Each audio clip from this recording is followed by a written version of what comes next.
ખોટો જવાબ ભાર્ગવભાઈ ના આવે. ઓકે, તો જોવો શું સાચો જવાબ આવશે. એક ફોન લેટ $300 કિંમતે જથ્થાબંધ ફોન ખરીદે છે.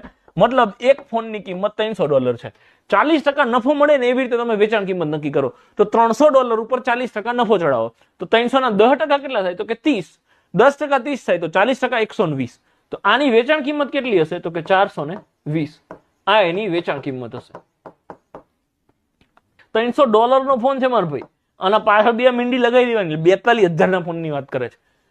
હવે શું કે છે કે 1 મહિના પછી ન વેચાયેલા ફોન્સ ને મૂળ વેચાણ કિંમત થી 10% ડિસ્કાઉન્ટ, એટલે 420 રૂપિયાની જે કિંમત લગાવેલી હતી, સ્ટીકર મારેલું હતું, એને 10% ડિસ્કાઉન્ટ આપે. 420 ના 10% કેટલા થાય? તો કે એક જીરો ઉડાડ દો એટલે ડિસ્કાઉન્ટ કેટલું થયું? 42.